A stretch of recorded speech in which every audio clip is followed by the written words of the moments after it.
Bismillah ar-Rahman ar-Rahim. Welcome to the fourth discussion of this series, The Choice is Ours. And today we're going to talk about what is the role of the Khalifa. And the reason why we're going to talk about this is because of the continuation of the discussions that we've been having from the prior three podcasts. Is there are certain questions that we need to understand. If you understand certain questions in Islamic theology, they will help us solidify our iman, faith, and also make us much more better humans. At the same time, allow us to focus on the things that really matter. And one of the things that we talked about last time was there is a test that will happen for all the humans in this life. The test, from simplistic terms, is your good deeds should be better than your bad deeds. So that's a simple version, but then it's not as simple as just saying, oh, I'm going to prostrate, I'm going to do salat, zakah, som, etc., fasting, but it's more than that. And the reason we talked about was from the example of shaitan, iblis. Now, today, the concept I want to share here is it's about Khalifa. It will directly link to the discussion that we're going to have next about Surah Sad. The concept of Khalifa in Islam is of great importance, as it denotes the idea of a successor, a representative, or a steward of Allah on earth. However, the true meaning of Khalifa has been a topic of debate among Muslim scholars, with some arguing that it is a position that can be attained through election or appointment by human beings, while others believe that it is a position that can only be attained through divine appointment. In this discussion, we're going to talk about this point and what is the role of Khalifa in the test that Allah has planned. So with that being said, there we have already set the stage that there will be a test, and we have also outlined that Allah has given not only the test, the subject of the test, the syllabus of the test, but also the examples that people can follow of past exams, past tests, so that they can be successful. And the reason that is true is because of Quran, where Allah Ta'ala says in Surah Al-Hamd, the Surah Fatiha, the first Surah of Quran, Bismillah ar-Rahman ar-Rahim, Ahdina as-Sirat al-Mustaqim, Sirat al-Lazina an'amta alayhim, Ghayr al-Maghdubi alayhim, wal-Dhalin. Meaning that oh Allah, guide us or keep us on the right path, which means that there is a right path clearly defined, on the path of those who were blessed, not on the path of those who you were displeased with or were astray. Now that is very clearly articulating that there are people who were blessed and were on the right path, and there were people who were on the wrong path, and that path is the one that we need to follow. So in that regard, let's again set the stage. What is the role of Khalifa in this test that we have to perform in our lives so that we can be on the right path of the people who have passed the test? So the word test has interesting terminology, or the word Khalifa in context of test. Let's first talk about word Khalifa. It's derived from the Arabic word Khalafa, which means to succeed or to follow. In Islamic theology, people would say that the term represents those leaders who were succeeding the Prophet Muhammad sallallahu alaihi wasallam.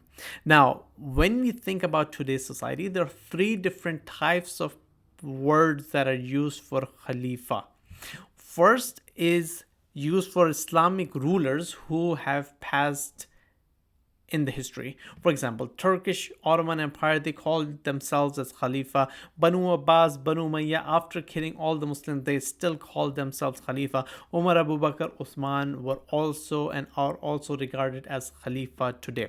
Now, then the second group is about the commonplace definition, which is very interesting because some people argue that because humans, Hazrat Adam alayhi salam was the Khalifa of Allah on earth, as a result, by extension, all the humans are Khalifa. No matter what they do, they can kill, they can cheat, they can lie, they can fornicate, they can do all of these bad things, but they're still the Khalifa of Allah.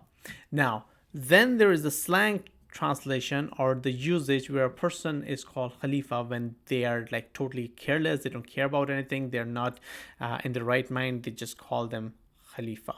Now, what is that? What is the true definition, correct definition, and can there be a man-made Khalifa? Because if you think about the concept in all of these three areas, it talks about man-made Khalifa. Is there something as man-made Khalifa in the eyes of Allah? And if there isn't, then that means there could only be a true Khalifa appointed by Allah. What is the implication and what is proven by the Quran?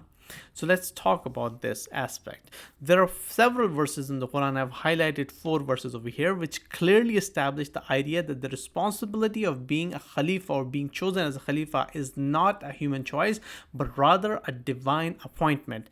Surah Al-Anbiya verse 73, Allah says, "And we made them leaders, guiding by our command, and we inspired to them the doing of good deeds, establishment of prayers, and giving of zakah, and they were worshippers of us." Clearly, Allah says we made them leaders. It's not chosen by people that they made them leaders and call them Khalifa. Then in Surah 38 verse 26, Allah says, "O David," prophet to Prophet Dawood, "O David, indeed we have made you a Khalifa upon the earth. So judge between the people in truth and do not follow your own desire, as it can lead you astray from the way of Allah." Clearly again, Allah says, we have made you Khalifa upon the earth. Not just humans, regular people like us choosing some Khalifa. In Surah Al-Baqarah verse 30, Allah says, "And mention, O Muhammad, when your Lord said to the angels, indeed I will make upon the earth a successive authority, a Khalifa." Again, Allah is saying, I will make upon the earth a Khalifa for you. So by extending to verse 30 of Surah Al-Baqarah, let's talk about verses 73 and 74 in Surah As-Sad, which talk about the same event that is mentioned in Surah Al-Baqarah. And we're going to talk about Surah Sad in more detail in the next few discussions. Allah says, "So all the angels prostrated all together, but not Iblis, who acted arrogantly and became a kafir." So now it's very important that Allah has selecting a Khalifa. Allah has appointed a Khalifa.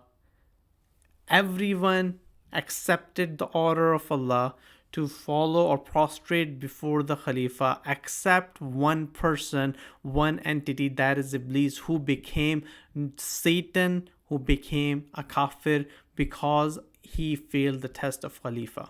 So then let's think about the impact of these 4 verses and many other verses on the term and the concept of Khalifa. Obedience of the Khalifa is obedience of Allah. Satan rejected to bow down before Allah's Khalifa and was thrown out and became a kafir. Therefore, identifying and following the true Khalifa of Allah is a test for the humans.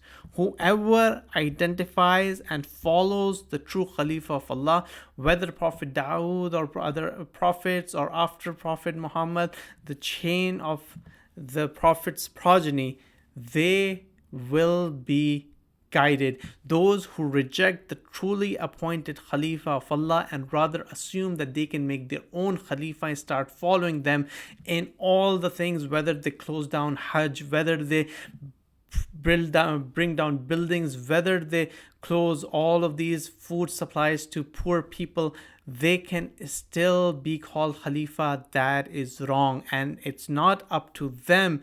The punishment will be on all of the people who accepted them as Khalifa against the teachings and will of Allah. We're going to continue this discussion because it's really important what's coming up next. Please continue to follow us. Thank you. Assalamu alaikum.